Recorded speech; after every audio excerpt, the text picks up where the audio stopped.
So he walked back and he managed. And he goes to the church. He found the pastor had not left. He told the pastor what happened.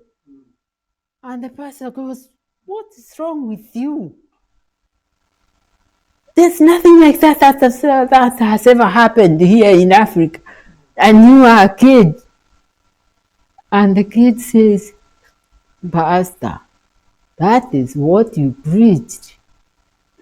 And Jesus did it for me.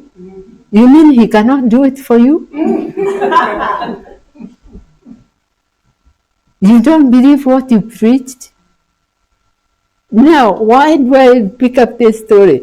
It's because many times we have in our mind, we have before us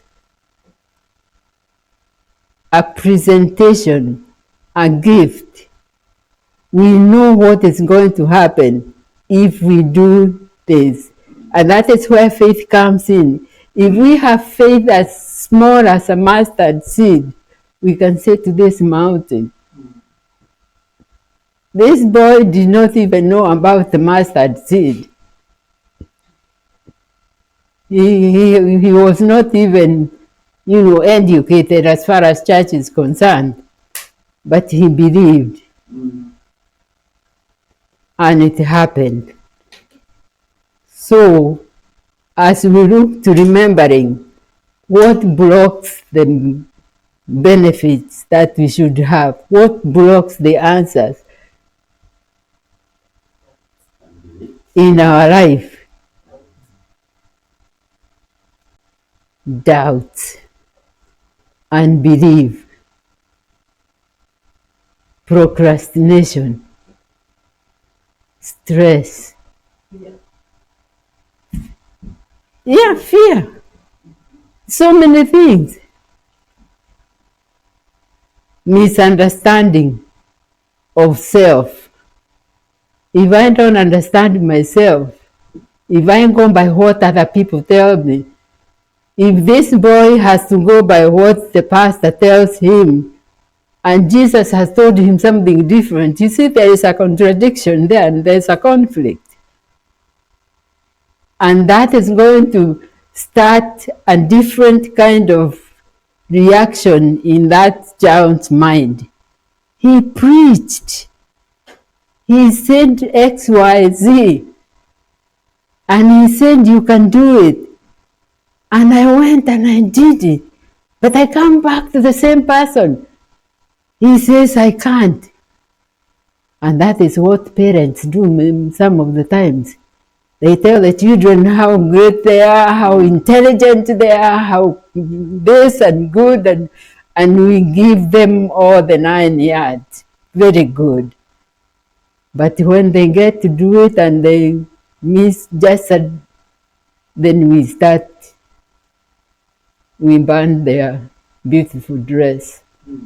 And they start thinking about something different.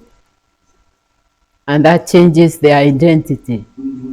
That affects their identity. That affects the process in their life. So faith.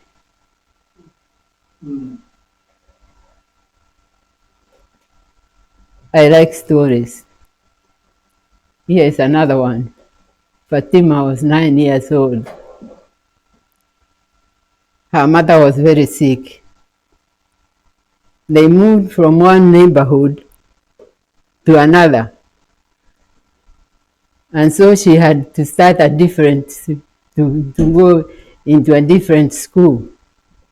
When she went to school, she was usually late because she had to wake up early in the morning and prepare tea for her mother and make sure she has something for her to eat for lunch and go to school. So she always went to school late. And those of you who can remember the early schools, you go to school, you get there late, you find the teacher out there at the door with a ruler. And they say, put your hand out. And the worst ones are the ones who told you to put your hand on the back side so they would beat the knuckles. So she had a beating almost every morning. Finally, her mother died, and she did not come to school for 1 week because of the funeral and all that.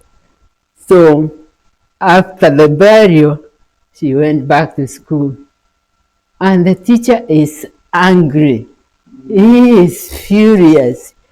He is saying, you have not been in school for 1 whole week. You are going to get the beating for 1 whole week.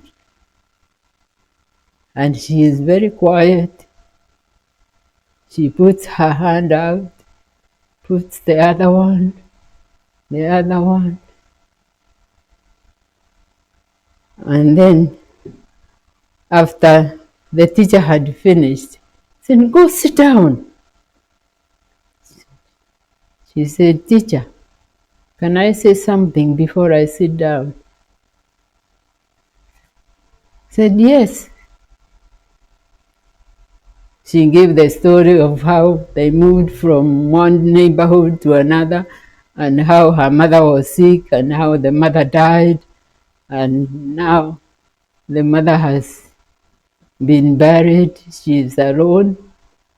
But I want to assure you, from today, I will never come late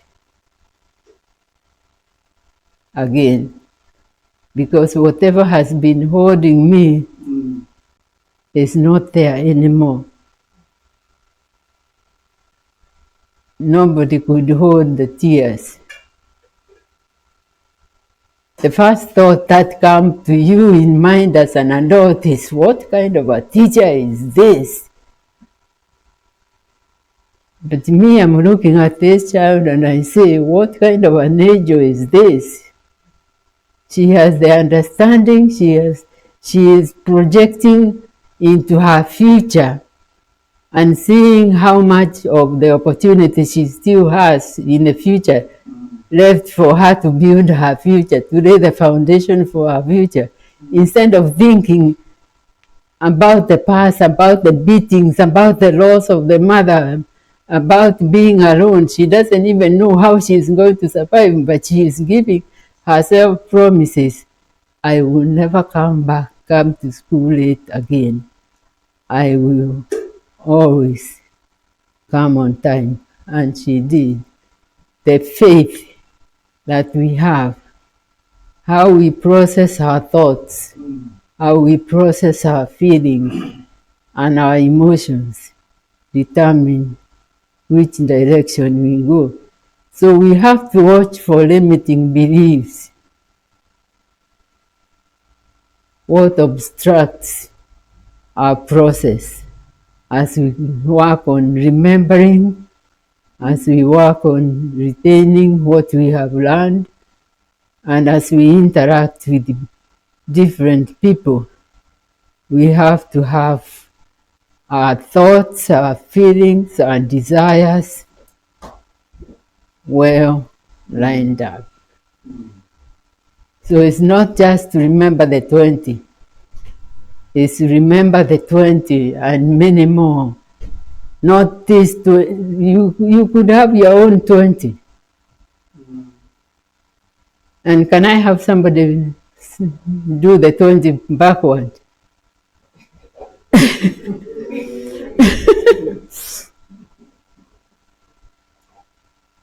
You can do 20 backward.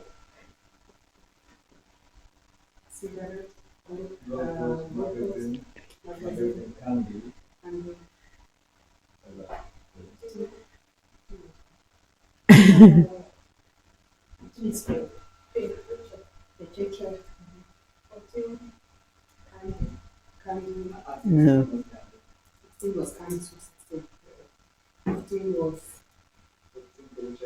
Paycheck.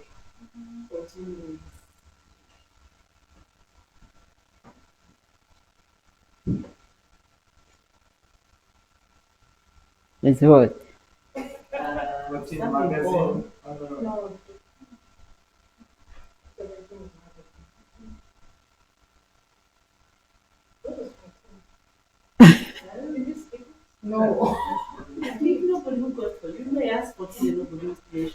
Oh, you didn't got it.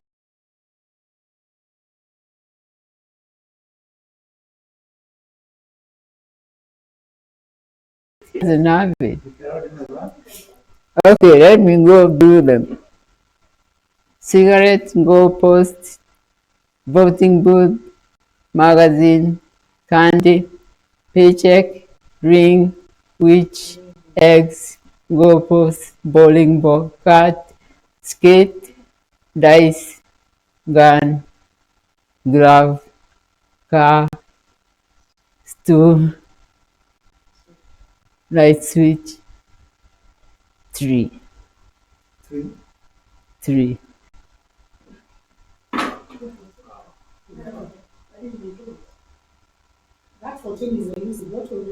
It's a ring. Ring. February the 14th.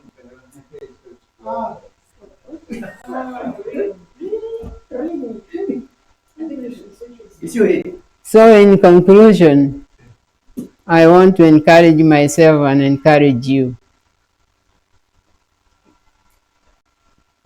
to know, to be conscious of your identity, to be conscious of who you are, and be conscious of who God wants you to be, and what blocks you, what blocks me from getting to where God wants me to go. Because if I know what blocks me, then I can deal with it. And I have been reading a lot to understand why some of the things in my life have not happened the way I thought they would happen.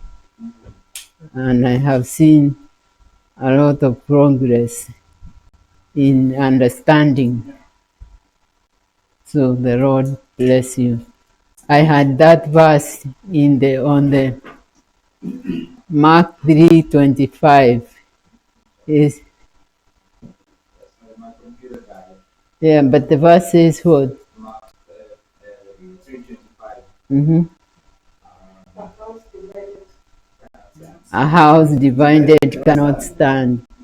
If my own house, my thoughts, my feelings, and my emotions, that is what comprises my first thing in my house.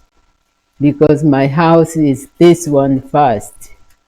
Myself, me, myself, and I.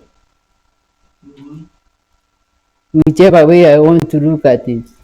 If whatever is in me cannot unite, cannot be productive, then going out is going to be difficult. And going out is not going to produce something constructive. It will be difficult. So may the Lord bless us. Wow.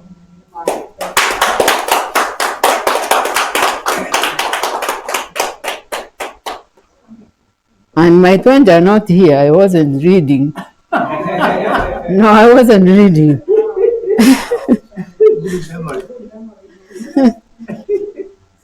Wonderful.